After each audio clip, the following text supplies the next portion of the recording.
two huge dicks.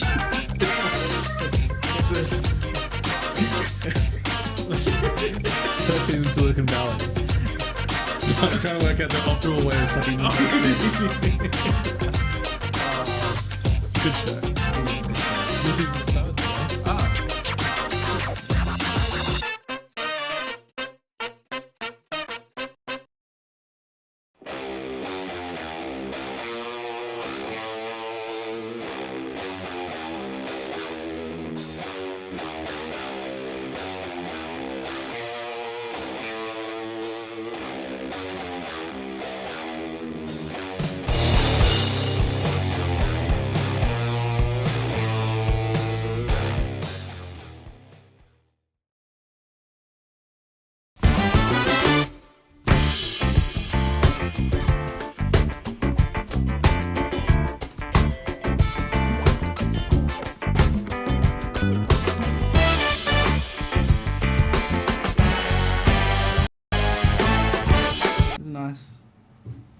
You make me feel safe. It's a holding pattern. Alright, drop down to 1A, so hopefully it'll be better. Hopefully good. Hopefully. First your internet. Yeah. I actually got a pretty sweet deal. Because Cheryl's mum lives with us. She basically does it all. Oh, creepy. Yeah. You're creepy. Very creepy. But Paul's beard. Okay, so it seems the chat is very interested in where my beard has gone. It's having a little bit of a itchy area on my face, and when that happens, I take it off, and then I grow it back immediately. So this is about 2 hours growth. So do you find after a little bit of beard growth, you get really kind of dry, kind of scratchy skin? Sometimes. Yeah, I do. That's why I kind of trim it back. Beard problems. So welcome to 8.5-Bit Live, which seems to be a show that's functioning right now. Yay! I'm your host, Paul, and joining today is my good friend James that doesn't have a hat on his head. Hey everyone, but I can get my hat, but You're not allowed to. No, it's too late. But I have something else. What? I have a special surprise. Oh, if this is a trilby or a fedora, No, it's going to be perfect. it's not. No, just let me come back. Thank you. I brought us. Oh, is it alcohol? Like in bottles? Yes. I brought it. Would you like a beer? Oh, that sounds good. And with Mr. Producer, would you like a beer? And I have a beer. Because I'm an alcoholic, I have a bottle opener on my keyring. Okay, thank you. There you go.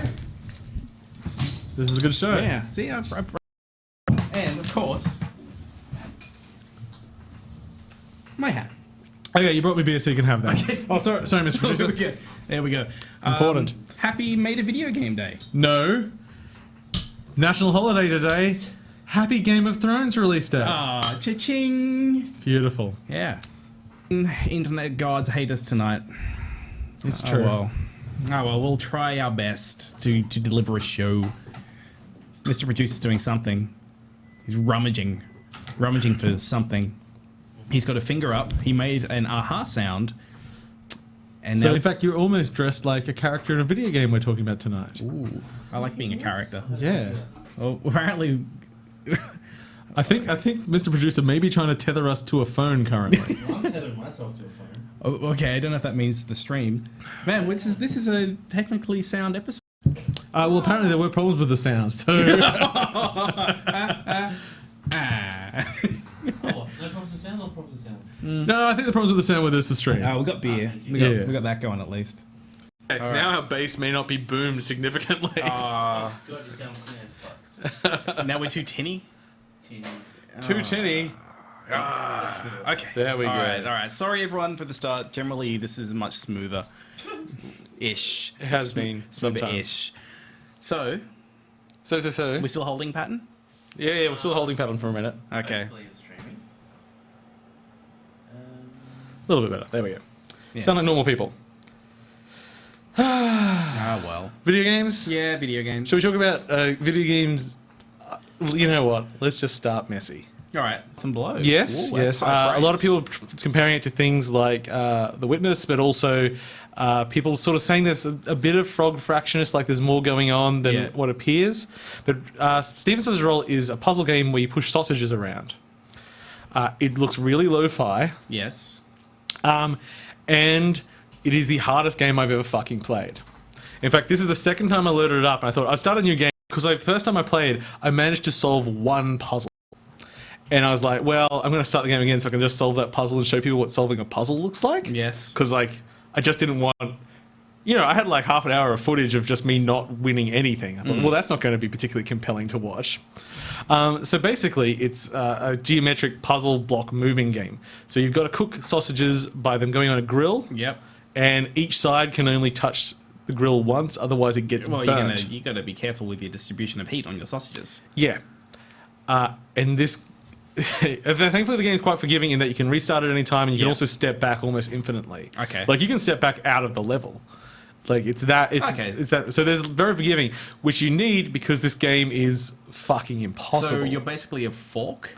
No, you're a guy with a barbecuing fork. Okay. Yeah, which means you're a two. You got in the. You burnt it. That's right. I can just step back now. So that's nice and clear. Like, the concept's simple enough, and I like this sort of esoteric sort of idea where, it's about doing sausages. It's nothing too over the top or anything. It's like its own little thing. Yep. The problem is that, well, what I just started there is the beginning of the game. It tells you literally nothing. It trains you with nothing. And you finding puzzles that are doable is just sheer luck, really, in many ways. You almost got it, buddy. Yeah, that's probably the easiest puzzle. Although, after this, I then just accidentally stumbled into some ones that were quite doable. Okay. Some of those other puzzles right near the ring there, literally I'd spend like half an hour on and then like, you know what? Fuck this game. So you move around this overworld and you walk up to like little ghosted fork things. Ghosted forks, and it takes you into each level. Because this looks simple. Like doesn't look like there's much going on, but I can see the complexity that comes out of this. The complexity hits almost immediately. Yeah. Sorry, I meant as in the puzzles themselves aren't very big. There we go. Yeah. No, the puzzles can get quite a lot larger than this.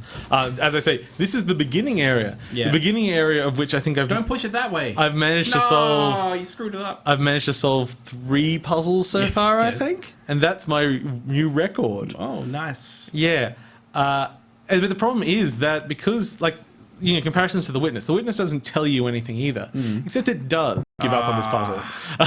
Man, that does look pretty hard.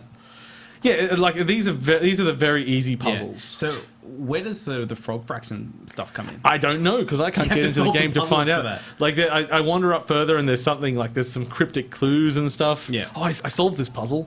Should we wait around and see me solve it? I want to see you solve it. Don't push it into directly, and it's going to end badly. No, I think I shove it straight into the water first up, just for fun. I think it's brilliant puzzles. Yes. I think it's a bad game. Why is it a bad game? Because it doesn't explain itself. Like The Witness is a brilliant game because you learn. It teaches you how to learn. This game just says fucking sink or swing. Which, is good. Good if you were into a very hardcore puzzle, but that's a somewhat limited audience. And this game's $30. Oh, I was going to ask if this was free or something. No, it's $30 US.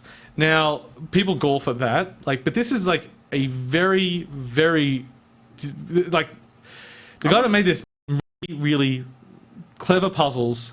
They're brilliant. He spent a lot of time making some of the hardest puzzles of all time. It justifies $30, but I don't know who I sell that to.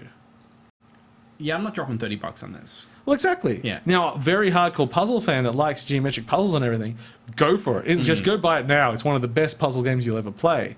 For someone just I went straight to The Witness. I thought it was challenging, but on the whole pretty easy. And now when you get to the latest stuff, the post-game stuff, that gets a bit harder. But The Witness is what I consider, just a fun, normal level challenge game. Yeah. Now, if you had any trouble with The Witness, don't even fucking try. It's not for you. Get it now. You screwed it up. I don't know how to get back up. How do you get that thing? I think I just give up. Just give up? Just push the sausages in the water? I'm just done. It's nah, I'm out. And I don't know, I'm normally good at geometry, but not in this. I'm awful. I'm sure there's people at home looking at this, thinking, Paul, you fucking idiot, why are you pushing it that way? It's very easy. Not for me. I had a real bad time. Yeah, is that... I wonder if that one on the right is a red herring. The little ones. No. I think it is all used. Yeah, some of the I looked up a solution for some of the ones I was stuck on. Yeah, and they needed so many moves just for a basic first level puzzle. I thought most of them would be push it on, now push it. Take it baby steps, but it just throws you right in the deep end. Like, I think he's screwed. no, that's not that doesn't make any sense. What do you do? What do you do now? All I can do is push it back. But Oh no! I've worked out how to solve it now. Oh! What do you do? What do you do? Well, see now if we get it and then get it up and do then Damn it! Pre-recorded, Paul. then I can right. get that bottom side back on the left side eventually. Oh, see. Well, when you get home. I almost had it. If I actually, am I getting it? Oh, will you? Oh, yes. Oh, mate, I did solve it. Oh, good job, Hey, Paul. I love how I had a Hey. revelation for something I've already solved. Okay, so Steven's sausage roll is weird, is super fucking hard, and I think it suits very few people. Yeah. It's actually worth doing. There's no demo, which is unfortunate. Yeah. But the developer, whose name escapes me right now, I'm sorry, has done a lot of puzzle games, and most of them are free on his blog. So just go look it up and look at what he's done previously. So you've got lots of puzzle games to play. And if that suits you, maybe take the plunge. Because, $30 is a lot for something that you may only have to solve a couple of puzzles in before you want to leave it forever. The aesthetics there weren't selling me either. No, it's very simple. Yeah. Like, The Witness had a higher price tag, but it was a piece of art. Yeah. This is, you're not discrediting it as a piece of art, but it's not like a gorgeous aesthetic piece. Like, witnesses walk around and look at. Yeah. Sometimes Yes. I do. Sometimes I load up the Witness just to go in and It's look very at some of the stuff. It's all sort of perspective puzzles, not puzzles, but tricks, and it's got a lot of base in art and art history and just ideas in it. It's fun to walk around. Steven Sausage Roll, not so much. Don't appreciate. Good name though. Don't appreciate sausages quite as much. The stream seems to be holding up a little bit. Oh, there we go. That's good. Beautiful. Now, before we get on to the main event of the night, which I think is Mirror's Edge, let's talk about what you've been doing, James. Yeah, so this week has been the launch week of Astro Attack, which we mentioned last week, and this is the main reason I haven't really been playing too many video games. Am I the fourth primary artist on that game? Or the fifth? Maybe fifth. Because you count. Yeah, I've done some stuff. There's been a There's few two actual people that have put stuff into it. I only did one thing. Yeah. But I'm in the top 10. Yes, you're definitely in the top 10 of people who've contributed to Astro. Excellent.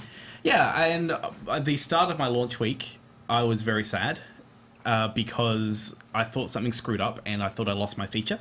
Yeah. Yes, and so I was a sad boy. But then I found I did have a feature, and then in fact, the Apple gods smiled upon me. Thank you, Earth Day, because Earth Day meant they delayed shuffling the store feature for like 3 more days, so I got like 3 extra days of featuring. So it's been doing really well.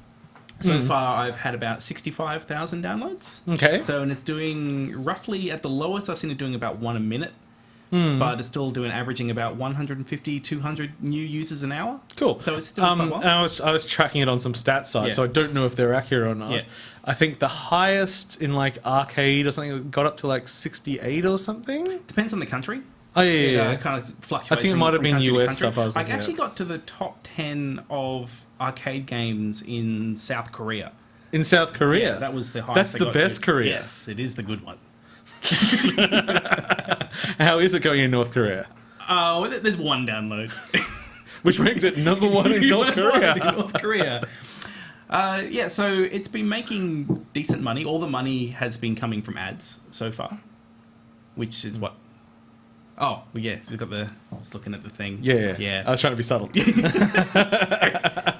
There we go. So sorry, I lost my train of thought. Your ads. Yeah, ads. so ads have been doing quite So well. what does 65,000 downloads getting ad support? Yeah. So yeah, what does that mean? So it's been doing roughly $300 US a day. Yep. So far I've made about $2,500 US dollars or so. And how many months' work was that? That's a lot of months' work. The game took me about a year and a bit to develop part-time. So it's gone... If you could get that down to like a day's work... It's good money. That's a lot of money. Yeah. So it hasn't got to the point where it's paid for itself. Like the rough figure that I put on this is probably paid for itself is about 50k. Because if someone was to come up to me and say, hey James, how much to make Astro? I'd say about 50k. Yeah. So when it gets to there, I consider it breaking even. So it's a long way off that. But the good thing is the launch has gone well. People are liking it. My retention rate's quite high. At the moment, I've got about 40% of people come back after the first day, which is good. Because it's only been out a week, I'm only looking at 7-day retention max, and that's sitting around 15% people hanging around. But the funny thing is, I've noticed that after about day 4, it flattens out. So I'm hoping that kind of, if I can get to like my 30-day retention, like around 10%, that's pretty good. Like that means they're hanging around playing it. So yeah, it's been going well. I don't have any real good probing questions. No, well, I mean, like I've got questions about probing, but about Astro Attack, not really. No. But it's good so far. It's been well received, which is what I wanted. And the goal of the launch was to make enough money that it justifies putting more time into it. Yeah, and it's done that. So I've got update 1.1 pretty much feature locked off today. I managed to get that done this weekend. So next week, polish and then lock the build and then submit. When's Android? So once I submit the update to iOS, then I'll get onto Android. When's BlackBerry? BlackBerry is my leading platform. When's Potato? What was the Nokia operating system? The N-Gage? No, like... the Nokia operating system. It's like, where's the Simian version? Oh, Simian. Oh. Simian. I didn't even have that in my lexicon. It was not there. So yeah, video games. Been going quite well. Okay. Maybe I'll get sleep eventually.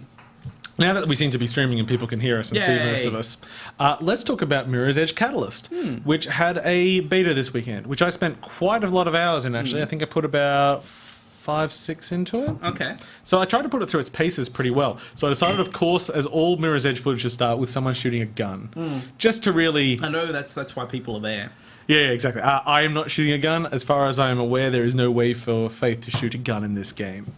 Okay. So this is actually at the end of one of the missions, so things have gone to shit, and now they're sending the SWAT. That beta watermark showing up a lot. Yeah. At first I thought it was showing up, like it just flashes on the screen constantly. I was like, is this under an NDA? Yeah, like are you allowed to show this? I double checked. Are we getting sued? Yeah. It's closed, but it's public closed. It's like, and it's just like, share away. They want you to share. They just want to know where that share comes from. Yeah.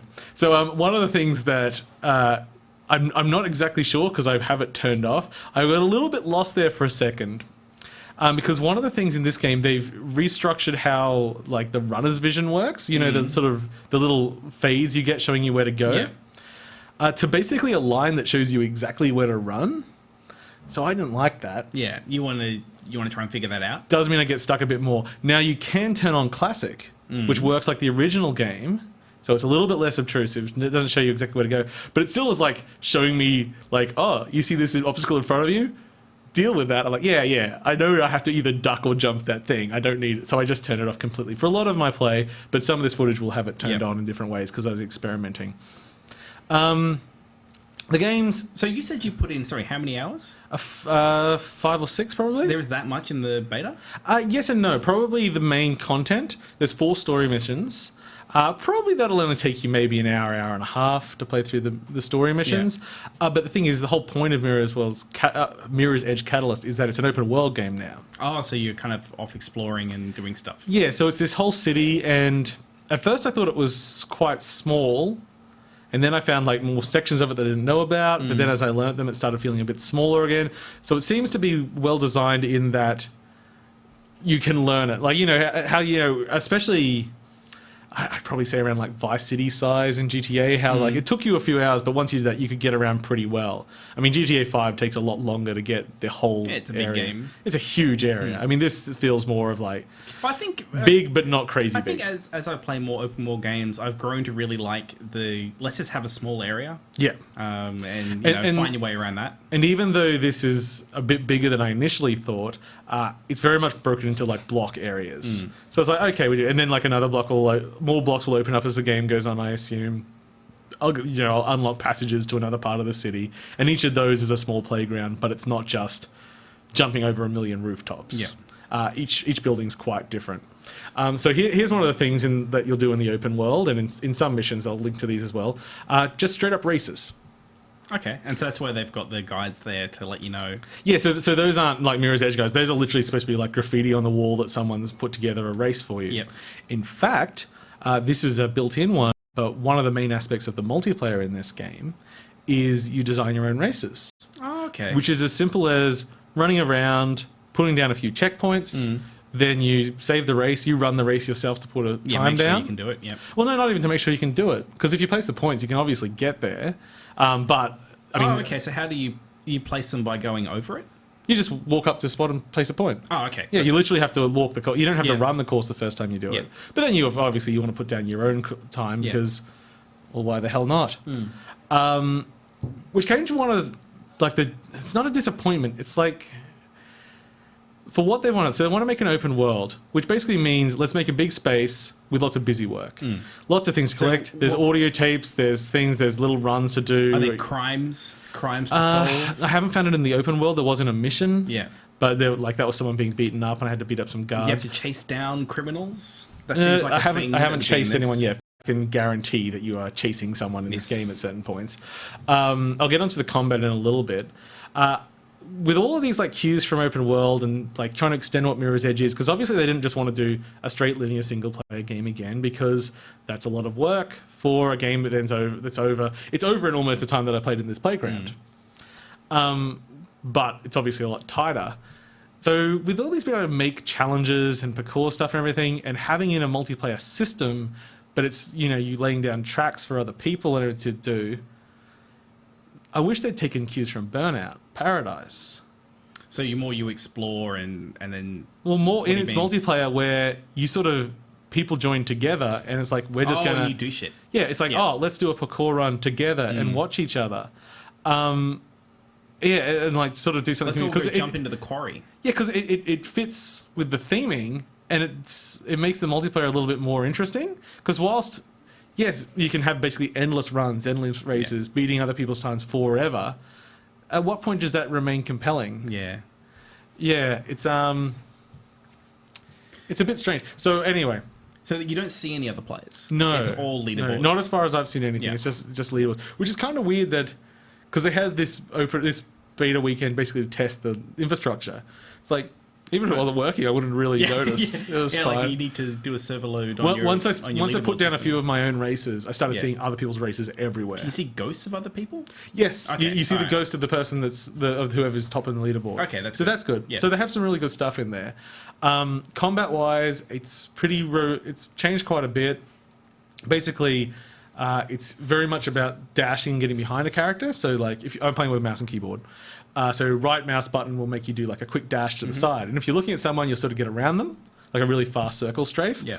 But also you've got light attacks, which are attacks that don't interrupt your free running, because what they've added is a shield, which builds up power as you're free running.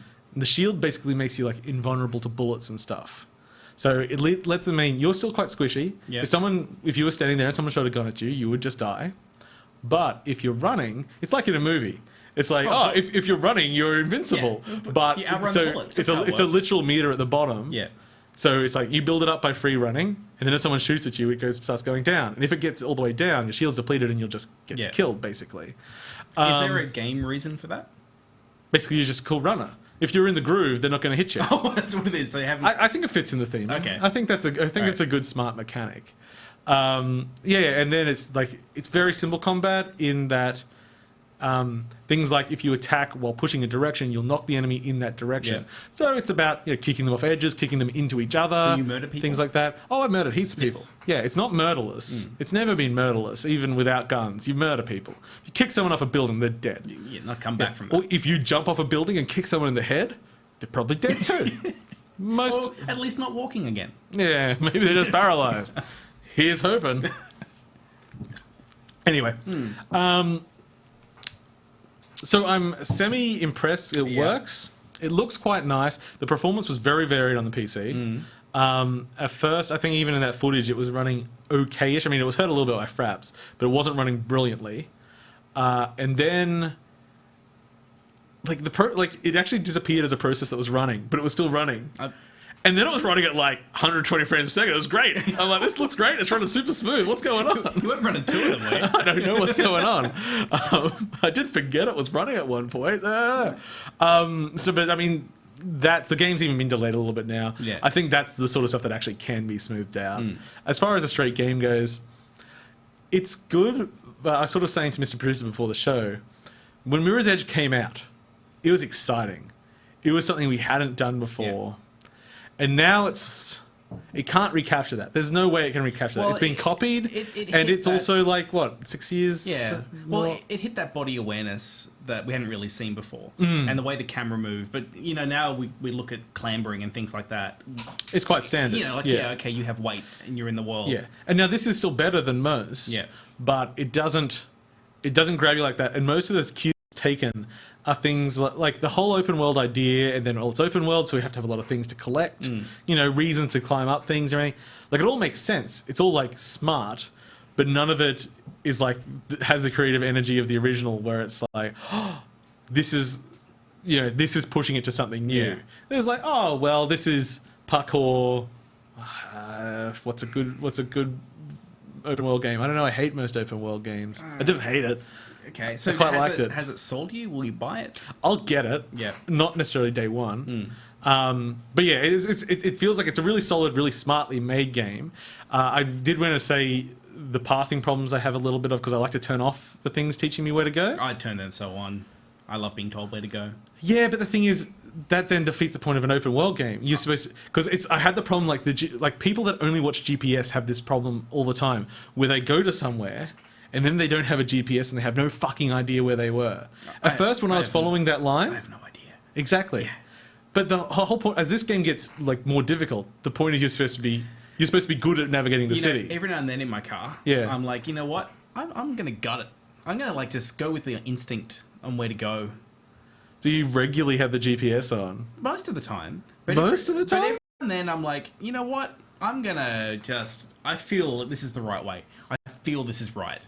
And it never ends well. I'm always like 10 minutes later because I just go the dumb way. I like the finely tuned algorithms that Google has that incorporates traffic. It's certain, especially the traffic has some, Yes. is good. But that still worries me a little, man. But I was finding that in the game, I was following the lines. Yep. And then I'm like, I have no fucking idea how the city's connected. Yeah. So then it's like, I want to just explore. See, I would run down like dead ends all Yeah. the time. I go like, oh wait, this whole city isn't designed for me to go anywhere and have a good See, run. I've always really struggled going back to like before we had any of the GPS and things like that. So Yeah. going back to classic GTAs and when we didn't have the GPS, I really struggle visualizing 3D space in games and learning them. Actually, this is where I wonder if VR might make it a bit easier. Yeah. Like in the real world, I struggle enough. Yeah, so it probably won't. Yeah, but If only the real world was linear. that'd be great. It'd be Let's fantastic, just wouldn't walk it? forward. It just takes where I want to go. I'm totally down for that. Yeah, so I've always struggled with that. This is why in modern games, when they got their GPS, like I hate learning my way around Brisbane. I don't want to put effort. Brisbane's so easy to I get don't want around. to put effort into learning my way around. You know a what? fictional Brisbane city. isn't getting around. It's not easy to get around Brisbane. There's a whole bunch of like weird parts of Brisbane that if you don't know, you will be fucked. All the overpasses. You know, like the tangle of overpasses that are outside. We're being very local, outside of the Royal Brisbane. That's easy. Yeah, no, but they twist, and so you think you're going some way, and then it loops all the way down, and you're back heading under the bridge. Have you been stuck on the? I've had to pay tolls unnecessarily. Oh no. So local. So Mirror's Edge Catalyst. Yes. It's out later. Yeah. It got at some shifted. time. It's time. It got delayed slightly. Yeah. But I am Like, is it ticking enjoying the it. boxes? Like it's not more of the same. It's like we've taken it. Well, I actually didn't get a chance to do it because I ran out of time. I'm going to go back and play the first one okay. and see how that feels, because I have great rose tinting nostalgia for it. Yeah. And I'm someone that even liked the gunplay. So So there's one of you. there's one of me. Yeah. It's part of the rhythm, I thought. But oh well, whatever.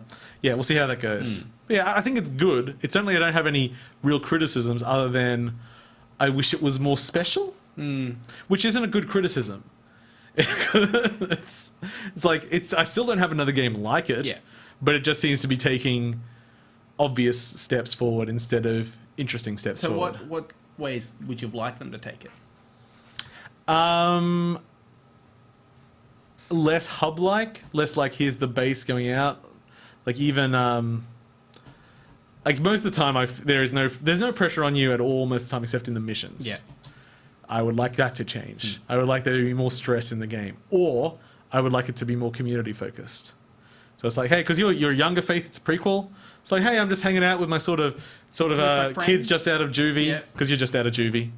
So it's like, oh yeah, sort of been a bit rough. Maybe you get some hacks and billboards, so maybe get a little bit Jet Grind Radio. Yeah, you want Jet Grind Radio. That's what's about to go with that. Oh, that would be great. Jack Ryan Mirror's Edge. Anyway, let's talk about something else. Unless you'd like to say anything else about that. No, I didn't even know it was in beta this week. This is how out of touch I've been. What have you been playing? Okay, so I've been playing more Dark Souls 3, trying to see if there's still anything more than more Dark Souls. The answer is still no, not really. I did manage to play some with Cheryl though, which was kind of cool. Yes. And this is where I really need more time to play this game, because you're going to notice that Cheryl is basically going through, killing everything. See? And it's me hanging at the back. Yeah, that's... This is how I roll. That's basically your relationship in life. Yeah, I just like, Cheryl takes lead, and I'm like, you know what, sweetie? You just do it, do your thing, and I'll just follow from behind. And but it has been nice that it's been pretty easy to get this going. Yeah. So it's still got the clunky, weird password system to matchmake. Yeah. It's strange, but you know it works. I wish, because so many people play it co-op, I wish they'd just like give up on pretending it's not, because they don't want you to co-op. Yeah, can I just invite, please? Just so I don't necessarily, because we did have problems where it's like, okay, we go beat a boss.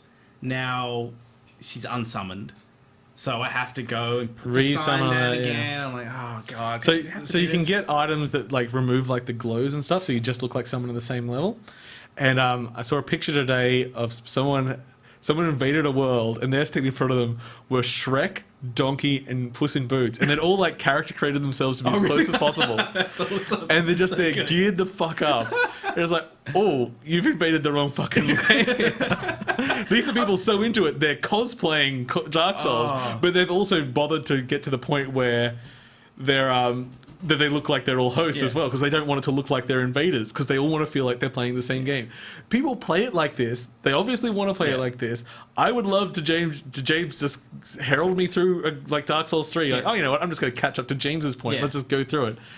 Let's just stop pretending people aren't doing it Can we just co-op. like boost someone? Like, can we just join the game? Like, why do I like right now? Cheryl's pushed ahead from me. Yeah. And if I want to play the new stuff with her, I have to get to it. Yeah. Like, can't you just pull me forward?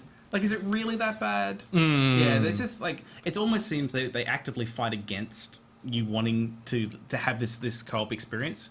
Which is it's like that's how they've designed the game. And this is where you just get to a point where it's like, well, are we just sticking to our creative vision, or are we going to recognize the way that people actually play the game? And I think whilst sticking to creative vision is good, sometimes some concessions to reality is good. There we go. They did pretty good. But you know, like it's not a donkey, but as far as you can make a donkey, it's a pretty good one. That's good. So you know, like I've been enjoying it. When I get time, I'll do my best to catch up with her. Yeah, but I do have another video. You'll never have time to catch up with her.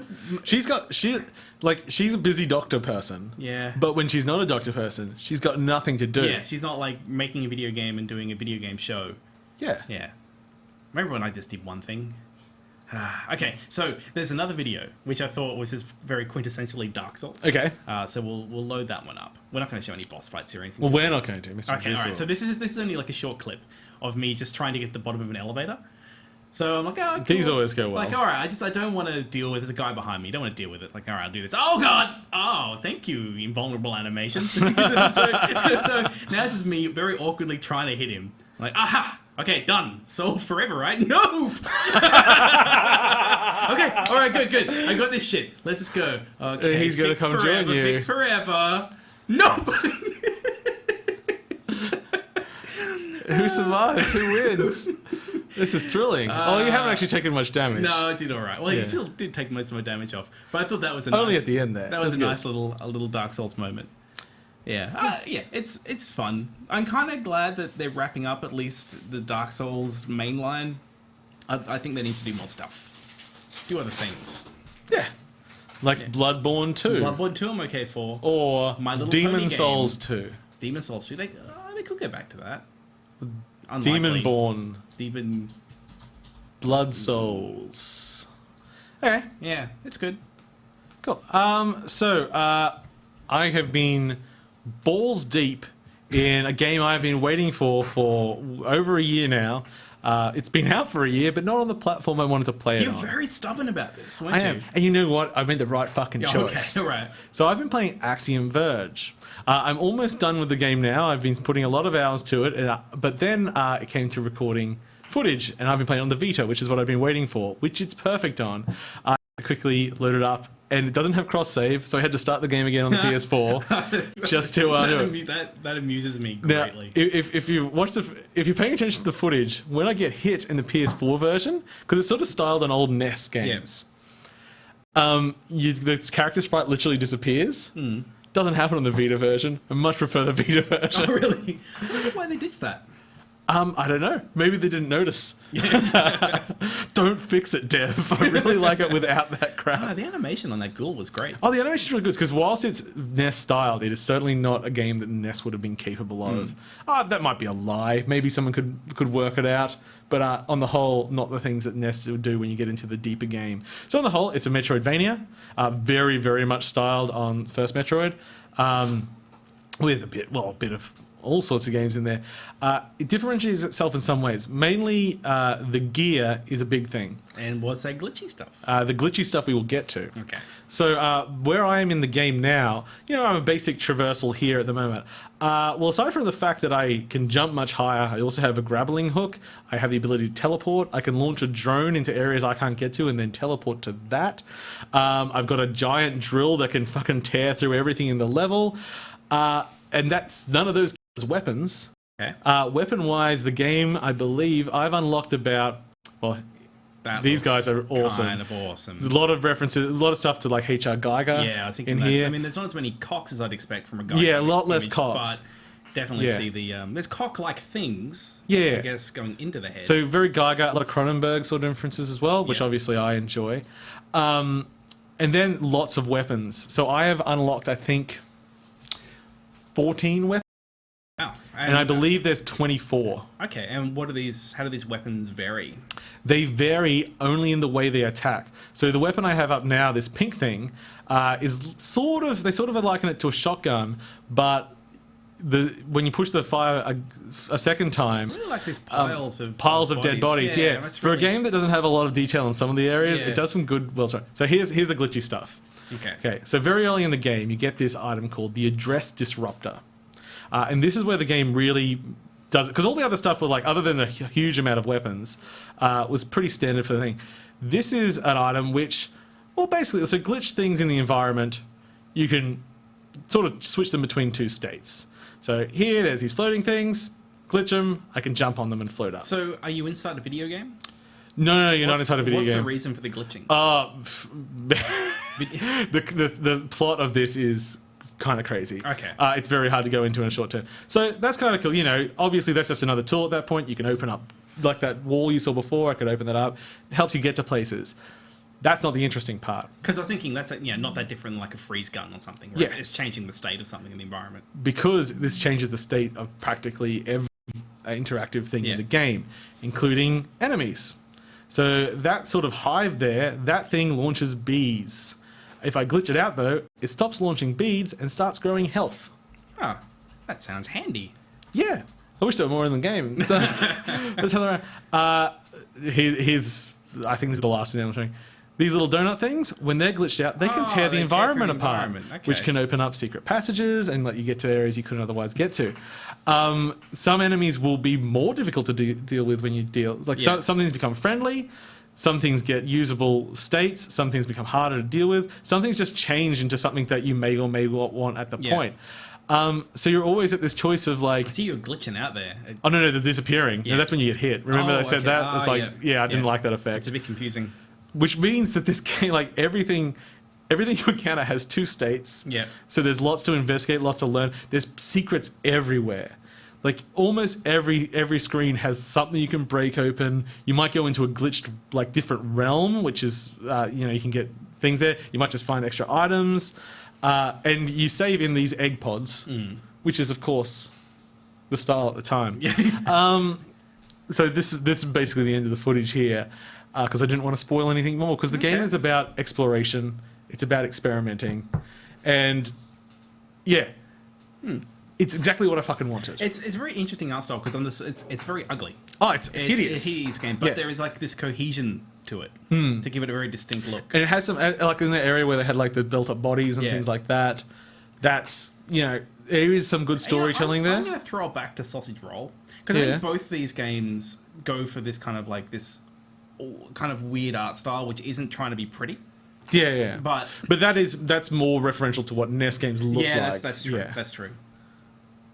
The art style in the Sausage game I didn't like. It reminded me of like, do you remember the Sting? No, that still Sting? looked a bit better. Yeah. Oh, that was a good game. No one remembers that. It's a Joe Wood game. Remember Okay. Joe Wood? Oh, They were a vaguely. publisher. Yeah. Yeah. I don't remember who developed it. Anyway, shall we talk about some news? Yeah, let's do it. Okay, so first up, a while ago we reported about a new version of the PS4 that was supposedly coming out. And I said, yeah, I bet it's true, but it's probably just so it can push 4K Blu-rays. So, it's still not announced, but a very, very reliable leak has come out of basically all the details of it. It's real, and it's more than just... In fact, it isn't even detailed, the 4K Blu-ray stuff, because this was specs for developers. So, it is a more powerful PS4. It has a much more powerful GPU. It has a more powerful processor. It has more powerful and more RAM in it. And other details I don't remember off the top of my head with that. So, what does this mean for PlayStation? Well, we just bought a second one, So, which kind of sucks. the games can push 4K. Games will be upscaled to 4K. Can they make a game just for, we'll call the PlayStation 4.5 for argument's sake? No. Okay. Any game must be able to run on the default PS4, and you cannot have specific features exclusive to the PS 4.5, they're playing with some exceptions. They're playing a very tricky game here. So they could do things like, if you had 2-player split screen on the PS4, well, actually, they said if you had 4-player split screen on the PS4, you would be allowed to do 8-player split screen on the PS 4.5. Oh, okay. So maybe some features there simply because the technical limitations. Yeah, and also 4K then, so it's like... Yeah. Now, the truth is, even with a GPU boost, a 4K game, it ain't really going to happen very much. It's mainly going to be upscaled stuff because you need... The power required in that is significantly more for the render. I'm not going to see too many games which are going to be, really optimized for that experience. I just can't see them doing it. The install base is too big. Yeah, but as time goes on, that can change. Yeah. So if this becomes a new default model, and what this means for what consoles are going to be, because we've always had new versions. We've had the Slims and stuff like that. But we rarely have better hardware, with the exception of Nintendo, which always do their own crazy thing. And normally those revisions don't particularly make a big splash. Like the new 3DS has like 2 exclusive games, and 1 game that should have been exclusive, but was still released on the 3DS even though it was unplayable. Yeah, and all it really means is my start button gets me back to the home, or my home button works better. Yeah, like that was about the most of the speeding. And Xenoblade Chronicles. Yeah, and Xenoblade Chronicles. Yeah, that's a good game. Yeah. Yeah. I played the demo for Hyrule Warriors on the new 3DS. Yes. Apparently on the 3DS, it's like unplayable. You can't turn on 3D, and the frame rate's like 12. Oh, really? Still shit on the new 3DS. So what are you missing? Don't play it. I think this does look interesting for like, will we get a PlayStation 5? I don't know. Like, if they could they just be doing hardware revisions? Could it become hardware? Yeah. And that's where it's like, there's been talk with Xbox 360 about having an upgraded version. 360 is gone. Xbox One with having upgradable versions of that. I'm going to be surprised now if we don't. With Sony doing this and breaking the ice. If they just become Xbox and PlayStation, and then you get which other version you have, which you can play games up to PlayStation. And given this thing has moved to kind of closer to PC hardware anyway, ish. But there are benefits to consoles. No, so and if it moves closer to PC, do we lose the entire point of what consoles are? I think where it can still be different to PCs and consoles is there'll still be a very finite number of configurations. Apparently, I've been corrected. Apparently, I can't turn the 3D on Hyrule Warriors on the new 3DS either. I'm sure I turned it on, but I'm going to take your word for it, Michael, because I don't remember. Yeah, I don't mind this. I'm okay with like having more incremental console hardware. I think it's... I wouldn't... If it's going to be an ongoing plan, I think they've got to be very careful, because already at this point, there's people that are... Like, well, we was going to buy a PS4, but... Why can't it get closer to, like, a mobile phone ecosystem? Well, that's what we're looking at. Yeah. But the thing is that a good thing to emulate anyway? It's good... it's good for some people. I'm going to say yes. Like, I hate that my phone is basically dead after 3 years. Oh, okay, that's something different though. Like, we need to have that long-term support. Like, but But that's the thing. If they're incrementing a new console every couple of years, how long do the old ones stay supported? So when I say mobile, I don't mean let's see one every year and let's have my console be useless after 3. Yeah. I don't want that. But if it's like, instead of we say, all right, let's have one every 10 years, let's do one every 5, and we kind of half deprecate the last. But if you want to, you can kind of keep doing it for a while. Eventually, that thing's going to be too slow, and you're going to move on. But we get, and that's where there's the, like, at least with consoles, because it's a single manufacturer, at least we can do that, like, this is supported up until the PlayStation 4.6 and the 4.7 and something like that. So that's at least a little bit clearer than phones, but phones can be, like, I know you sit on the Apple side more of things, but Android, your performance is just get a more powerful one and you'll be fine. It's not clear cut on what it's going to support and how things will run. I guess I want it to probably be closer to Apple, where there's a small number of products. I really like that I could go buy a new phone and I don't have to rebuy all my shit. Like, I just bring it with me. Yeah, that's good. Like, I don't want to have to buy a 4th copy of Dark Souls 2. So I think with consoles, especially now that they're all x86 architecture, I think from now on, everything was going to be same ecosystem. And that's it'll last what I meant forever. Before saying more like PC. Whereas, but it's supporting the... I mean, it's things like, one of the other pieces of news, Xbox 360 has finally ceased development, ceased production. So that's just they're not making more. They still have shitloads in warehouses and everything. So there's a lot of people that lag or well behind on consoles. And if there starts becoming an expectation of, like, these cycles are faster now, it's like, well, how far behind are they going to end up lagging? Are they, if they only spend $200 every 7 years, when's that $200 version going to become available? And I mean, maybe it actually means sooner. Because people are getting rid of older versions. Yeah, that's true. Like, I'll probably be, if I do buy the 4.5, I'd just be selling off my old one pretty cheap. But importantly, there's an update on the whole Hyrule Warrior situation. Oh, really? Okay. You can turn on 3D in UGS, but it halves the frame rate. But it already sounds bad. Yeah, it's a terrible game. I hate it. Remember when we first saw that in the show, and I said, this is a really dumb idea? Yeah. Oh, no, but that's just because Dynasty Warriors on the whole is a terrible series. Yes, I'm not a fan. And the Wii version, like, it runs fine. Yeah. The new 3DS version, it looks bad and it plays bad. And it runs badly. But our friend Zach loves it. Oh, well. But he had a baby, so he's probably... Baby brain? Bit broken in the head. Baby brain. Okay, so let's move on from that for now. Okay, really interesting situation with Sega at the moment. Sega are now releasing sort of a 3D environment to play your classic Sega games. Things called the Sega Mega Drive Hub. Is this a return to the arcade? The arcade? Well, yeah, it is. It suits a little bit. It's kind of fun because it's like, it's for VR headsets. It's a bedroom. It has time of day and everything. You just sit there and you play games. So do I have to buy coins to use in my virtual? No, it uses the games it just uses the games from Steam. So if you've bought if you've bought Comic Zone, you can play that on there and other games. So that's all clean, that's all fine. It's just like an extra bonus thing that's free. All right. Here's the cool thing. It has Steam mod support, workshop support.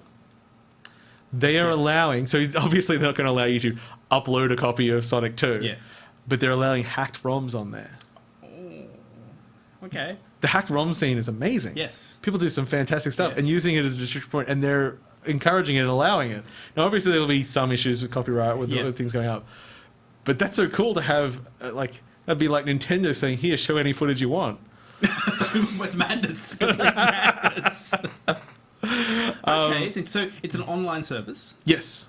And I jump into my virtual whatever space bedroom, and but I can upload ROMs to it to host. They'll be hosting to play in this. Through the Steam Workshop. Yeah. Okay. All the normal games just appear on a shelf in the virtual space. Yeah. Oh, this is a lot of text. Okay. Okay. They might eventually get to the actual space. What the thing is. Anyway. Okay. So, are you ready? I don't know if it's ever going to get to the space. I think they're just showing games that exist. Okay. So remember Patrice Desilets or Desilets probably? He made Assassin's Creed. I remember that And game. then Ubisoft was like, please make $1 million in Assassin's Creed. He And then says, they I did. want to leave. So he left, Did he and not like Ubisoft didn't like it, and then he moved to THQ. Yep. Worked on a game called 1666. Okay, what's 1666? Well, you don't really know. It's sort of a bit Assassin's Creed, I frankly. imagine. Then Ubisoft bought it when THQ died. And then he left. Yeah, it's like I want to finish my game. So Ubisoft have just refiled a trademark for 1666 in like a final fuck you to Soleil. Oh, it's low. Yeah, I really just think it's pettiness now Yeah. because that game will now be too old to release, and they have Yeah. to like redo a lot of work on it. I think they just hate him. That's just. And he made Assassin's Creed for them. We'll see. Okay, speaking of terrible things, you ready for another Five Nights at Freddy's? Well, after he said there'll be no more Five Nights at Freddy's, there's a new Five Nights at Freddy's coming out. Did he realize he wanted more money? He just said, I'm allowed to change my mind, which is fair. It's very true. He can. It's true. He's allowed to Yeah. do that. It's like Sister Sight or something. There was never only one. Whatever. I should have looked that up before the show. I didn't. Apparently, John Carmack and John Romero and Adrian Carmack yes. are announcing something today, but I haven't seen the it. announcement's going to happen because it was the Star Wars video. Yeah, they did a video Yeah. which is parodying the end Something's of the new Star happening. Wars. And I'm wondering how timed that is with the Doom kind of flashback because How much the PC community hates Doom beta. yeah. Okay. Small ones.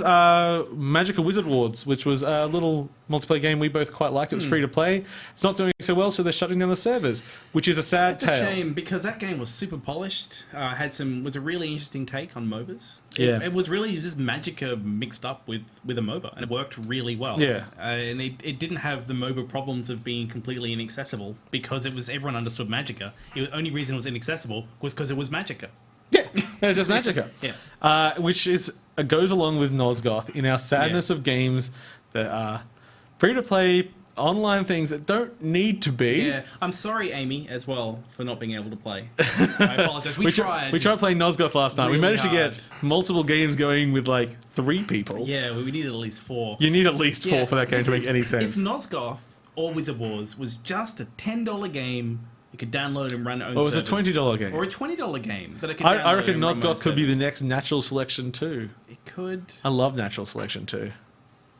Nosgoth has some really good ideas in it. That's great. And so did Wizard Wars. They're both Yeah. about to die, though. Sad. Okay, let's look at some hot looks. Hot looks. Okay, first up, we've got the hipsteriest game around, which I don't know why that's used as a criticism, really. There's nothing wrong with a hipster aesthetic, unless you just find... Well, I don't know. We won't get into that. It's called YIIK, which I believe should be read as Y2K, but not with a 2, but with 2 I's, because it's a little bit hipsterish. And it's made releasing soon in 1999, I believe, is their... Internet Navigator. Nice. Yeah, it's got lots of fun hipstery references, but at least for people who have played it, they say it comes off as very genuine and not like referencey and that sort of bullshit. But the main character does wear a dumb shirt like you and have a beard, like and I this game believe already. he later wears a dumb hat Oh too. man, that guy looks awesome. If only you got some thick rim glasses. This is basically you as a redhead. I look kind of good in glasses. Oh well, you just look like King Hipster. Sometimes I put on Cheryl's glasses and she'd be like, "Hey, you look pretty good in glasses." Eyesight too good. Too good. Yeah, I just can't wear glasses. Ah well, guess I just have to keep having good eyes. Okay, so this is basically a. Oh wait, was it Y2K something about Killer 7? I didn't see what else was in there. So basically, we're looking at an Earthbound-inspired RPG with a whole bunch of wackiness. Yeah. Let's put wacky in there, thrown in. At least from. And I almost actually. made me think a little bit Mario. WarioWare. Oh, yeah, Mario. I Yeah. was thinking a bit like the interactive games that you get playing in things like Mario and Luigi. Yeah. In that series. He's fighting the RPG Pooh. series. You got to fight Pooh now and then, especially if you've been eating a lot of cheese. It's an interesting aesthetic. It's got a lot of good press at the moment. I'm looking forward to Yeah, it. this actually does look. This looks pretty fun. Yeah, and you know what? That look in 1999, ahead of its time. Yeah, it's pushing the edge. Hula hoop attacks. Okay, For kids. shall we move on? Yes.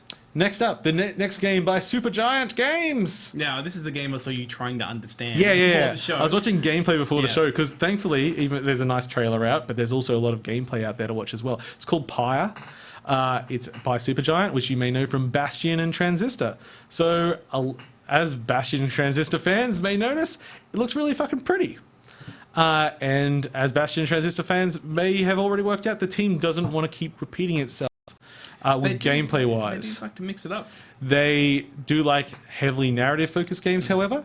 And they... Oh, that book looks good. Yeah, there's some really nice animation in this. Book. It's a good book. It's almost as good as the Never-Ending Story. It's a good book. So, gameplay-wise, this is what I was trying to work out before the show. It is a team-based RPG, which the combat seems to take this form of a sports game, which is a bit weird. But I'm listening. I'm not against it. There's been some, like, sports are a basis of of gameplay. They are games, so there's nothing wrong with that idea. It looks pretty as hell. And, yeah. Pyre, Supergiant. We'll find out more. It's releasing next year, but there's heaps of gameplay out there already. You can just go check it out. It's being shown at PAX. It's the one in Boston? Is that East? Boston? I don't know. Which side is Boston on? I have a friend who's there at the moment. Yeah. Screwtape Studios. Screwtape.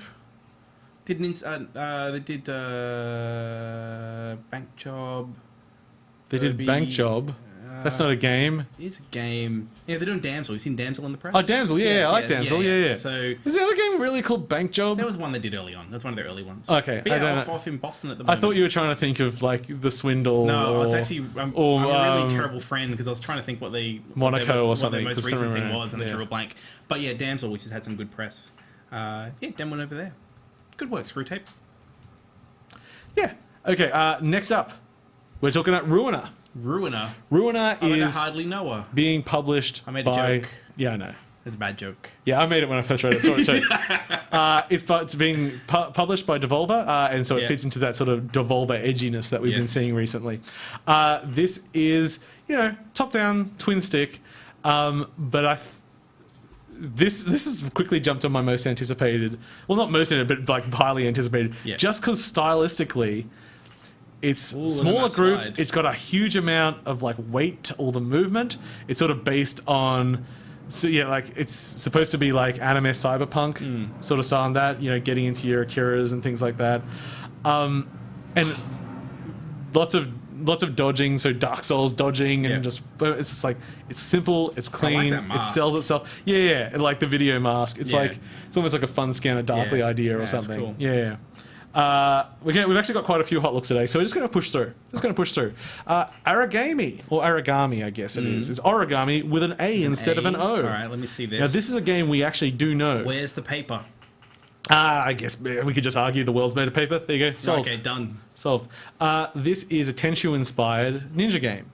We've seen it before because it was a Kickstarter game about 2 and a bit years ago. Oh, that's the one where you move through the shadows? Yeah. Back then it was called Twin Souls. Yes. Or with a subtitle, The Path of Shadows, which was a terrible generic name. Yeah, this is a much better name. Yeah, at least I can say Origami with an A. Yeah. It's searchable. Yes. It's Twin Shadow is not good. Yeah, it looks nice. So now, basically the Kickstarter failed. Yeah. And they kept development, and now it's coming. Oh, that's cool. Yeah, I mean, that's awesome. They're really showing off how interesting this game has become now. It's got some great ideas and great art going in it. So PS4 and PC now. Yep. And it was I think it's actually got some like Sony partnership with it. Stabbed in the neck. It looks sweet as shit. Yeah, no, it's looking really good. Because I remember it looks sweet as candy. How about that? Actually, when we last saw the Kickstarter, I wasn't that impressed. That I am more impressed with. So good job, game. It's really come together. Yeah. Speaking of games that have come together a bit more, Aer. A-E-R, which is a worse name to search for because there's a band with that name. Did you know there's a band called Astro Attack? Is there really? There is. You dummy. So this game is a game where you are a girl who can transform into a bird. Aww. It won like an innovation award in like 2012 or 13, and they've been working on it since. We last saw it at PAX last year, actually, and since then they've really come forward with like all of the adventure-y moments, like all this internal stuff and like talking to other creatures and stuff like that. So it just looks like a really robust game now. So now, before it was just like a flying around island simulator, and now it looks like a cool game. It's like all the best parts from Skyward Sword without the tutorial that's 7 hours long. Oh man, Skyward Sword's so good. If it wasn't for the tutorial. I know we're going to get an HD remake of that eventually. and I'm looking forward to it. Will they fix the tutorial? I hope so, because Skyward Sword is kind of amazing. Okay. Well, I'm not going to start with a negative comment. I want to talk about Valley. Okay. Okay, Valley is a game being made by the team that made Slender, which, although very popular, I would say is not a good game. Slender.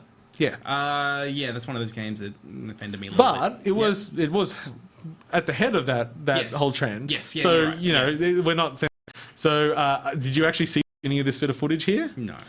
Basically, you've got big big mechanical legs strapped on you, like that guy. Okay. Yeah. So this is sort of a free-running adventure mystery game. This looks much more interesting to me than Slender. Yeah, and it's, to me, it still looks like it looks a little bit B tier in the production. Like, you know, some of the environments are. I don't know what to liken it to. Like, but gameplay wise, like, you guys are trying some shit now. You guys are getting in there. They've got other animated characters around. There's lots of vertical movement, which is really fun at the moment. I love running fast, and I love grappling hooks. Shit, yeah. Really exciting to see them. Sweet swinging. Because I never a team like the Slender team. I never know what to expect from them. If they'll ever if they just ride that. If there'll be a Five Nights at Freddy's kind of people. That's sort of like I couldn't see the Five Nights at Freddy guy doing something like this. Like I can see a lot of real talent here. The environment. Like I'm really impressed that. These environments all look incredibly different. Yeah. There's a huge amount of variety in it. Super varied. Yeah. Full body awareness, lots of jumping, shooting some shit. Can we make fun of the name again? Generic names that are very hard to Google. Yeah, don't call you Game Valley. Call it Astro Attack. Valley of the Legs. Oh, man, choosing names is so hard. Not for me. Okay. Valley of the Legs. No. Sorry, I took a little bit to sink in. Sometimes I do that. It's with good. Paul. I'm like, yeah, I like it. Valley of the Legs. Yeah. You can have that one. Okay, next up, a game we've had announced before. We believe this is the first time we've seen it in motion. It's called Edge of Nowhere. Now, do you remember Edge of Nowhere, James? It's a little bit generic in its name, but it's an appropriate name. Oh, this is the... Which studio? Naughty Dog? No, it's Insomniac. Okay, all right. Who, yeah. But do you remember what platform this is on? I'm going to say PS4. No, wait, is it VR? It is. This is an Rift game. A third-person Cthulhu-based adventure in the snow, which it's so awesomely Cthulhu. Yeah. But the thing is, you go like, oh, well, obviously they'll do it without VR. I don't know if they will, because I reckon a lot of that game being that like. I'm gonna say, they will do it without VR. Well, the only thing is that a lot of the effects around are going to be on the player seeing, not so much on the thing. Like they might when they sell 5 copies. Well, it's kind of like going on the Ouya. It's going to be Ouya exclusive. Yeah. But the only problem is they will likely have to retool the game for it to be done in VR. Yeah. Because I think it's going to be based on your perception as someone perceiving someone else, which is exciting. I want to be fucked around in VR. Yeah. Do you want to see a game I don't want to be fucked around in? Which one? Outlast 2. Oh, okay. Actually, this is one of the few ones I managed to watch before. So I've trimmed the footage to be sort of like at the beginning of this gameplay and at the end. Good. Because the middle 5 minutes of this is just going through a cornfield. Yep. This was a bit bad video. I did not approve. So why are you bad videoing? Because there was a whole bunch of cornfield in the middle. I had no idea what this character was trying to do. Trying to where escape. He was trying to go. Trying to get away from the cannibal hillbillies. Just randomly turn around. I had no idea what the motivations were. I mean, I assume. Okay, well that's for a gameplay clip of the middle of a game to argue about motivations is a little bit. Well, I mean, that would be the game beforehand. Yeah, but it certainly didn't make me want to play it. No. Partly because running through a cornfield is disorientating, which it's supposed to be, and I don't like being scared. I think part of the problem where I was so poo-poo on it is because I hate games like this. Yeah, me too. And I was looking at I'm not playing this. I did it's coming up here in a second, the turn around, look behind you button. That's cool. That's a good button. I really like that. Look at that shadow. Yeah. Oh, spoiler alert for the end of the show. Yes. Watch the credits. For the video in the credits, I love looking at shadows in game, and I just focused on the shadow in Mirror's Edge. It's a fucking amazing shadow. Okay. So good. So stay tuned for that, viewers. Okay. Okay. So a little game Now, actually, there's a little story here. So, going to start with a game called Perlanoid. Yes. So this was a bit of footage that came out a little over a year ago. This is a game that someone was making. Perlanoid. An okay name, I guess. It just doesn't stick to the head. We're always stop making fun of names. Names are so hard. Names are important. I think names is worth talking about. And there's a good story about this one. Okay. So this is basically a video showing off the mechanics of the game. It's basically a puzzle game. I get it. Like just from watching that video. Yeah, like it's good. Yeah. It's a fun puzzle. So this is not the game that I saw this week, however. So it's like, you can cross bridges as your color. You have to go through gates with the opposite color. Simple puzzles. You can see how that's going to build up. The other mechanic is that is mixing colors. So one color can jump inside the other color. Yep. Okay, so we'll just say, I can't get through. He can't go over, but if they jump together, they can get through the first bridge and separate. Okay, so this game has been continued to work on. I think this is an interesting example, and I like when people put out prototypes and everything, you can see how they develop. Because over the last year, they've retooled this game heavily. It's now called, good name here, She Remembered Caterpillars. I like that, especially with the art style here, because art-wise, well, there's a bit of a change in style. It's now hex-based, so it's a little bit more puzzly. It's not just free form. The skipping animation as you jump around. I like the little combine. And you jump with her. It's like, this is like, we've worked out our mechanics. Now how do we theme this and get it into something interesting? That's it. Fly away. Okay. We got it. I know how the puzzles work. I can play the more interesting puzzles in that game now. It's like, I just thought it was a good example of just how much games change in development, and they changed the name because it wasn't a good name. Funnily enough, if you look at like they post a lot on Tumblr. It's still called Perlanoid.tumblr. Well, you can't just jump to a different hub midstream. No, so I thought that was a nice little story and a cute little game, and I'm sure that I'll come out. I'll have fun with that. So I've got one Kickstarter this week. All right, what do we got? Well, pronounce that word for me, James. Summer. It's Suma, you idiot. But it's someone who S-U-M and an someone who sums things. It's a summer. Well, what's the difference between double M then? It's a summer. Summer Subtle. or summer? Good. Okay. It's a grumpy statue. It's a grumpy statue, yes. So Suma is on Kickstarter at the moment. They deliberately say Suma. God damn it. Okay. Sorry, it's that guy running with a stick. Oh yeah. This is very simple. This is basically it's a board game. Okay. So it's zoomed in at the moment. It'll zoom out soon, and you'll see how the overall thing sort of plays. I really like this. There's a good video that goes along on their, I don't know if it's on Kickstarter page, but maybe their YouTube channel, which explains the full-on game to you. Basically, you're trying to get the most points to please the god. At the top, they've got different sacrifices you need. So basically, you have to choose how you're going to spend your resources each day. Mm-hmm. So at the very basic level, it could be like everyone just plays a turn, but because they're simultaneous, there can be timing involved in it. Yeah. So it can be like, well, I've got this many followers, I'm going to get them to go get grain, and I can use grain for the sacrifice, or I could send them to go herd goats. And this is going to not come off, but we'll try to make it clear. So goats is the main resource for bidding. Man, I love that. Yeah. Goats are the main currency? That's fantastic. So if you notice there was sort of an empty temple, and people could get more rooms, which obviously gives them more options to do during the day. If you want to build another room for yourself, you have to bid for it with goats. And their bidding system is in real time. So it was in the footage there, but you wouldn't have realized what it was. Yeah. So everyone just gets a little sliding bar. Go, I'll bid 20 goats. Oh, but someone might not notice how many goats you bid. No, everyone can see how much everyone's bidding, but that's exactly the point. So you might go, someone else goes, well, I'll go 21 goats. And then at the very last, you go, I'll go 20, and you push them all the way out, and then you just, at the last second, reject everything. And they're suddenly paying a huge price for nothing of value. And then next time they've got no goats, and you just buy something for 2 goats or something. So it's a countdown, and then so it's just all these bars trying to trick everyone. Yeah. It's such a simple mechanic, and it's a board game, and you can see its roots there, but it's mechanics that would be difficult to do not in a video game format. It's what you want if you're going to make a board game / video game. You want to leverage the factor of a video game. Yeah, and it's things like when it comes to actually putting the sacrifice in, you get points for being the person that completes the sacrifice, but you also get points for the person that put the most things into the sacrifice, which means there's a racing element to getting up to the top and everything. So it takes advantage of doing that. Plus, the fact that everyone does their turns at once keeps the game moving a bit faster. So I think it's a fun-looking game. It's got a nice art style. It's nice and clean. It's mostly sort of done. The Kickstarter, which is for $25,000, is to make it online multiplayer capable. Okay.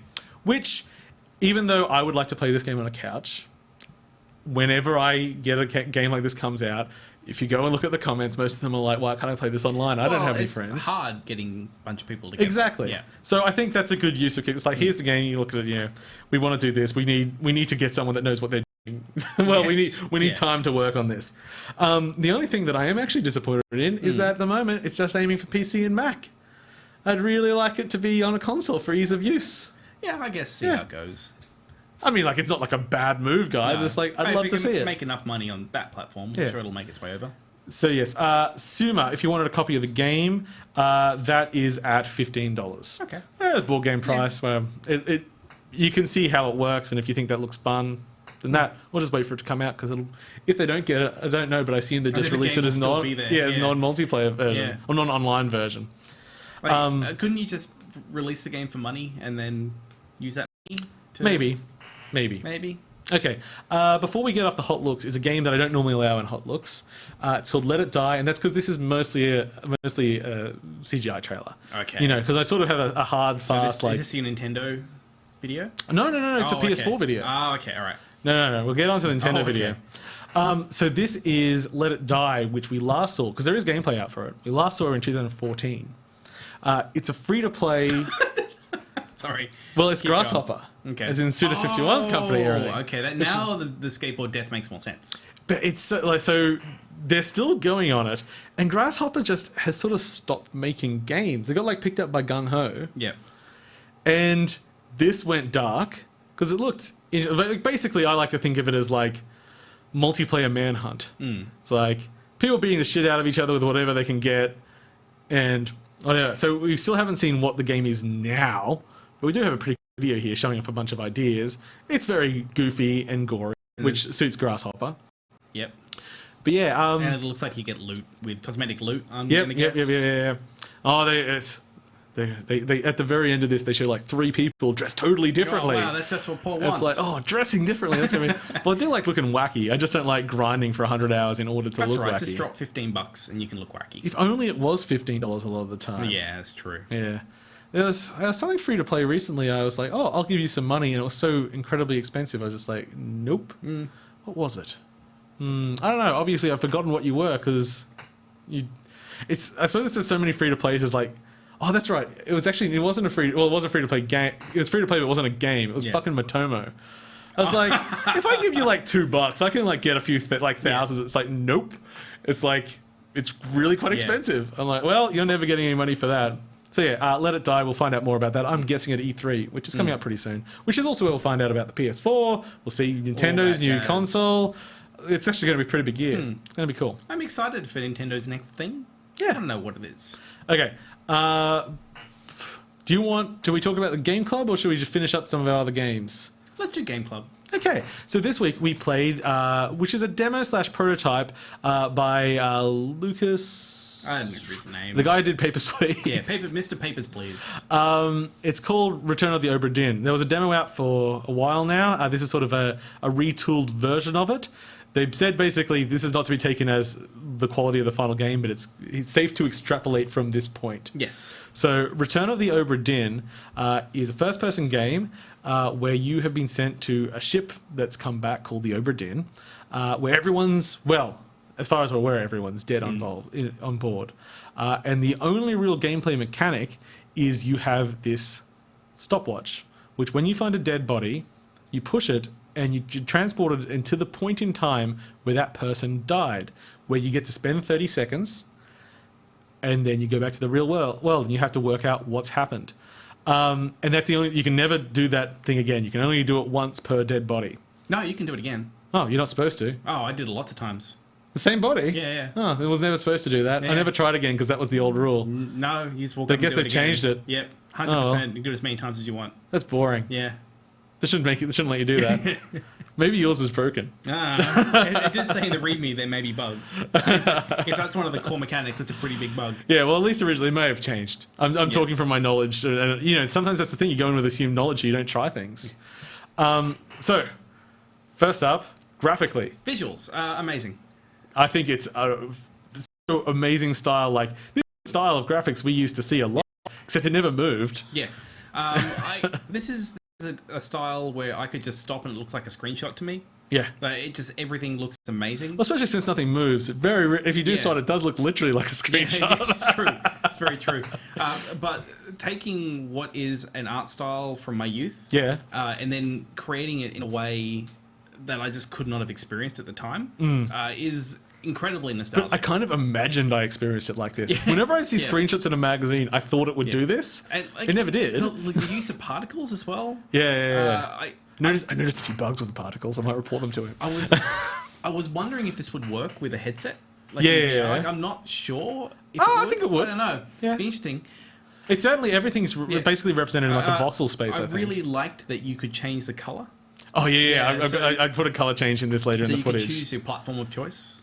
That you grew up with. So the main gameplay mechanic is this crew muster roll, and we'll walk over it in a minute. I'm going to dawdle for a sec, but the idea is that you have to work out what happened to every member of this crew.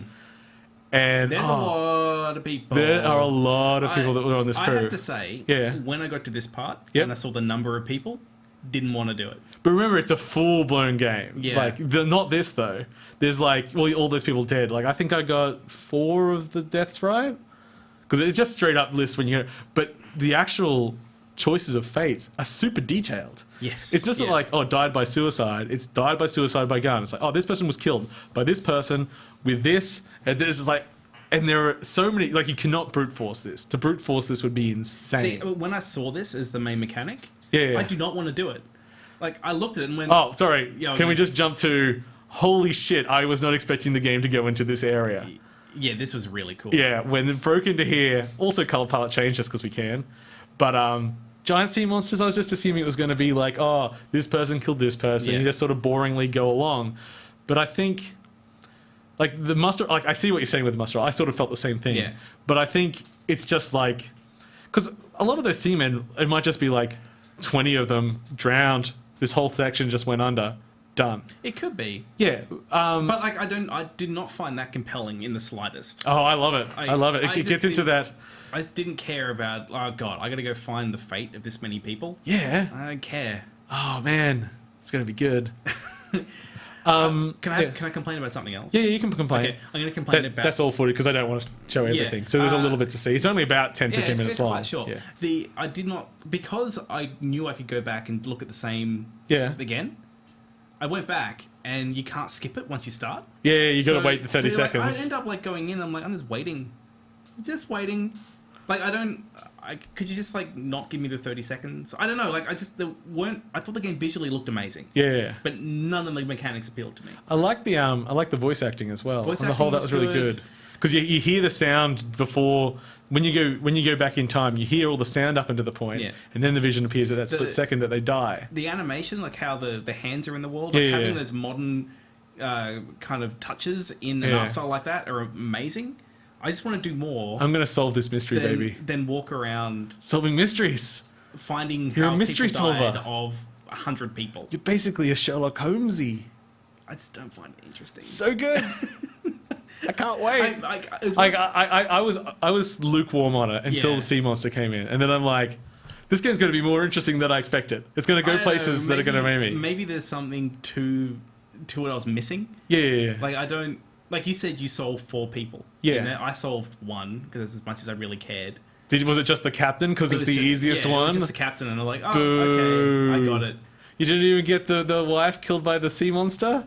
Oh, well, like I was looking through for a name, and I couldn't really find it. And I'm like, she's the captain's wife, and her brother you just killed. Because there's hints in the dialogue as well. Yeah. Well, not you. The captain just killed. Like so you got to follow the surname and stuff it's so good. Like I felt like if I want to do this right, I got to get out a pen, and I need to draw the map. Which is the best thing to happen in a video game. It's for the art style actually makes a lot of sense because if a game came out at that time, it would thoroughly expect you to get the piece of paper and a pen and draw the graph. And so if that is part of the game, then I don't know. Maybe that is. It ships with a piece of paper. Piece of paper and a pen. But no, it didn't really interest me. Oh, I can't wait now. I'm like, well, this is right up my puzzly alley. So much more than Steven's Sausage Roll, which just made me feel like an idiot. I love puzzle games that make me feel like I'm really smart, not ones that point out I'm dumb. Okay, because it's so short, that's all I really have to say. Yeah, there's not too much there. Yeah, I think stylistically, I think we amazing. both like it. Yeah. Gameplay-wise, we're a bit split. Yeah. Yeah, Check it out. it's You free, know. and or just wait for the full product. Yeah. If you're interested in it, which I am. What are we doing next week? I don't have anything next week. I think we might have some things to say during the week. They've got a few on the list, including the new game from Mojang, which apparently is quite mixed in reception. Minecraft 2 officially announced? No, it's a strategy game called like Crown and something. We might do that. We will announce that on the Facebook page during the week. Before we end, we've got a couple more games to quickly go. So first up, I want to show off Window Frame. Window Frame is pretty much the standout from the last Ludum Dare. We have to show my desktop at home because the game... we've got Beyond Good and Evil 2. So Window Frame is played in frames of windows. Yep. It's very cute. Because I saw screenshots for this, but I didn't realise that the window moved around. Well, it's difficult to put a screenshot and everything. So it's just like... Let's look at Paul's desktop. What's he... I literally... This is running off another monitor I put up, and I put up a safe background. Yes, and not your normal background. No. Always good backgrounds on my computer. Anyway, so we're about to get into what's interesting about this game. So, okay, it's cute at the moment. I like cute. That's fine. Fine effect. So, you've got these stakes you can fire out. Mm-hmm. What do these stakes do? Why, they stake the windows. So, if you fire at a wedge of window, it becomes draggable. Oh, okay. So you can change the size and shape of the window. It's like, what fun. And then you can suck them all back in. But only all at once. Yep. So that makes it a little bit more puzzly.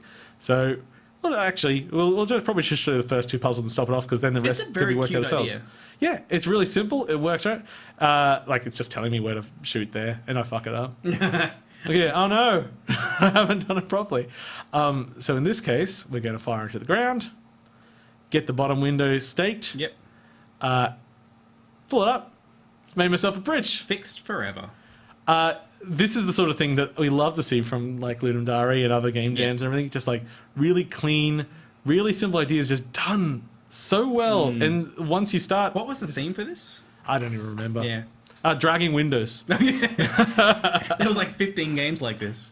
Yeah, it's very cool. Like, it's a really robust game already. Yeah. Like, I haven't finished it yet, so I don't know exactly how long. I don't assume it's big, but you know, I played enough to sort of get an idea and get footage and like, wow, I'm going to come back to this later because it's a really impressive idea, and also something that really only works on a PC. You need the mouse, or you could be on a SNES with a mouse. Yeah, you could do stuff. You could make it work on a console. Anyway, let's move up to another game which might get us in trouble with Nintendo. Wow, I love getting in trouble with Nintendo. Okay, so Star Fox came out this last week. So I didn't buy Star Fox because I really don't think it's worth the money. I think it's really mean. It's getting like people are saying it's a bad game.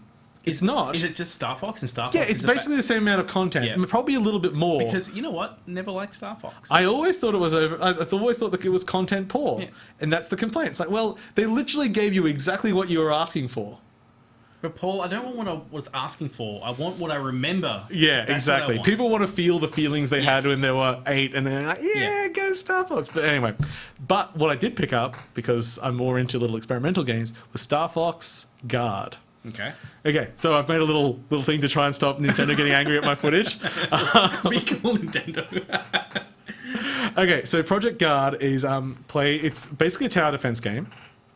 You have 12 cameras, which you can place, and I actually thought you just had to place them before the mission, but you can move them during the mission as well, it seemed, because I accidentally did it once. I don't know if there'll be more restrictions on that as I go.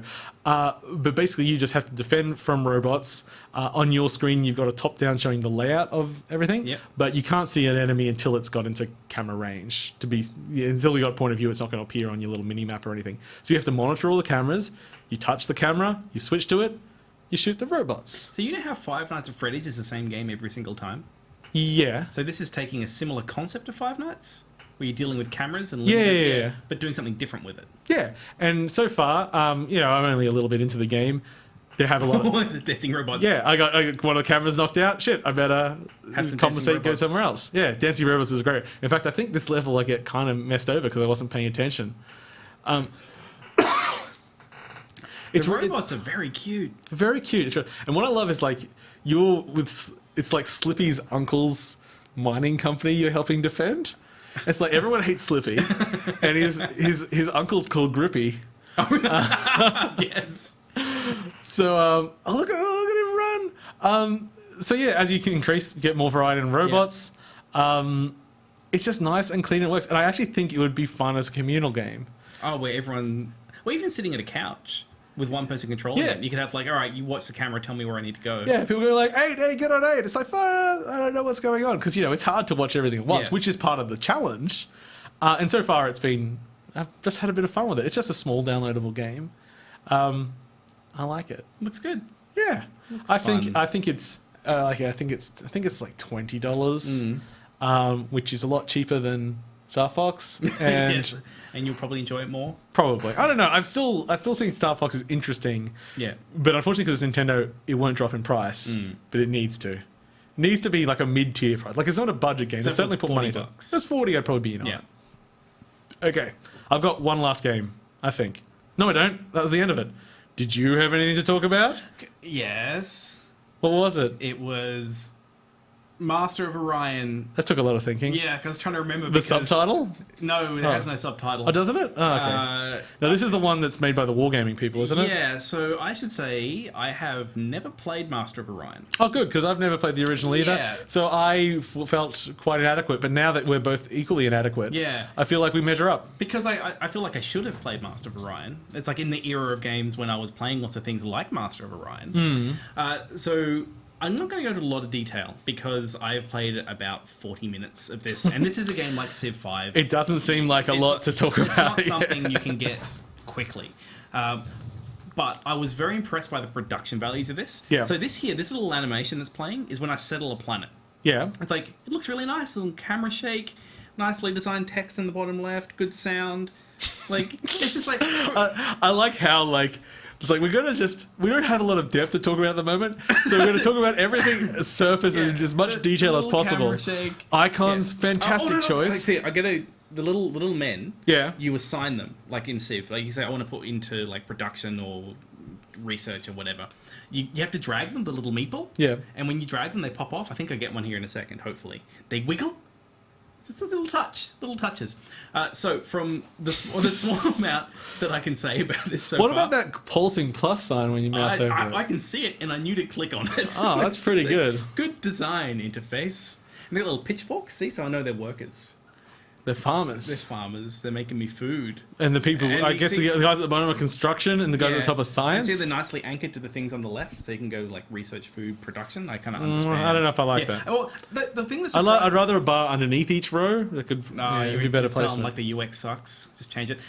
It was actually there was more humor in it than I thought. Yeah. So that's what I like. I was expecting this to be very dry, but So, yeah. Should we talk about the game? No, I wasn't. I was going to go just on basis. It's Wargaming people, but this is just a standalone purchasable title, isn't it? It's not free to play or anything. This is in early access. Yep. You can see it's looking pretty slick for early access. Yeah. Like, I feel like they've gotten the game to a good point to justify. They got some resources. They do have some money. Wargaming is known for their money, and they're good games, but they have a lot of cash. I found it really easy to pick up and play. Like you got these nodes here, so it's got a bunch of planets which you can explore. Every turn you can move your ship. You go discover a planet, decide what to do with it. You warp from system to system. It takes a certain number of turns. Like all the mechanics were really pretty understandable. I kind of liked that it felt quite limited in my decisions of like in Civ. Up Civ and it's like here's a map. There's a shitload to do. Truth is, I've barely ever played any Civilization. Oh really? You haven't games. played Civ? Well, See, they require patience and time. This does require time. But you see here, like, there's not too many options for me to do. And I kind of like that. Like, I feel like I don't have that kind of, what's the word? When you got decision paralysis or selection paralysis? When there's like so many things. Impotent. Yes, selection impotence. That one. Yeah, so I don't know. I really don't feel like I can talk about it too much until I play it more. I did also... But good first impressions on it. Yeah, very good first impressions. It definitely feels like there's a lot of production value behind everything so far. When will you have time to play this with Dark Souls 3? Dark Souls 3 and video games and everything. I don't know. I'll try and You've got to find catch up with Cheryl. time. I know. You never catch up I will with just her. quickly show... there's the combat. Let's throw up the combat. Here it is. Because this is the combat which you'll probably never do, because most of the time you're going to hit auto-resolve. Okay. Because that's what you do in these games. But it was like a simplistic homeworld, I guess. Like, you know, like you've got your base. It just works like an RTS. And it worked. And that was another thing where once I got into it, I saw that I could drag, select, move around. Makes sense. Like the whole thing was just felt accessible. And I think that's, you know, for something which can be particularly complex genre, that's a good accomplishment. Yeah. It's got the nicely guided kind of, I think Civ 5 kind of started it. Because that's the big problem with most of these games. It's like, especially if you are not used to them, Yeah. it is a daunting task to approach them, and so most people do not. Yeah, I would say I felt this was more accessible than Civ. Like, because I have honestly no opinion about this whatsoever, but I felt like I understood what I was doing. It did suffer a little bit from what Civ Beyond Earth did with its research tree, where it's like, do you want to research Crazy Science 1 or Crazy Science 2? And I'm like, I understand pottery, and I understand economics and Christianity. I can study those. But you can't decide between plasma and quantum. Yes, I have no idea. I mouse over it, and it says some things, but I don't really understand. I just get all my science from the Prime Minister of Canada. Yeah, he knows handsome. Yeah. He did an explanation on quantum computing to the press. And then didn't Jonathan Blow get angry? Oh, he did. The thing I got, like, Jonathan Blow is one of those people that lives on Twitter. Yeah. So you just can't get too worked up over anything when he goes. Yeah. Anyway, it was fine. I don't know about quantum Let computing. us have a pretty politician, please. It's pretty okay. That says smarty things. You're not in. You don't think Turnbull's a hottie? Oh, he's all right. No, he's not. He just ruined the NBN, and I can never forgive him for that. It's true. Yeah, I got a from Mr. Producer off that. Let's one. talk some politics. Yeah, and then a growl from Mr. Producer. Let's talk about Jackie Lambie. No, please. What? You think we're going to get backlash? No, it's just because we say we love Jackie Lambie and everything she stands for. Okay. I think that we're pretty much done. It's all good. Yeah. I'm all happy. You good? I covered all my stuff. Yeah. I got to show off my Nintendo footage. Let's see if we get taken down for that. We should have Anais back next week. She's been a bit sick. We didn't actually She's got a address flu. that. Yeah. And I, to be honest, didn't want to be stuck in a small room with a person with the flu. Uh-oh. Oh, God. Anyway, thank you for watching 8.5-Bit Live. You can catch us on our website, 8.5-Bit, on our Facebook and Twitter, and all that jazz. We are brought to you by StreamLive.tv. You can catch us all next week. I've been your host, Paul. And I've been James. And be sure to watch that cool shadow in the credits. And download Astro Attack. If you want. Now do it. And watch ads, please. Space Dude's the best character. He's the blurst character. Thank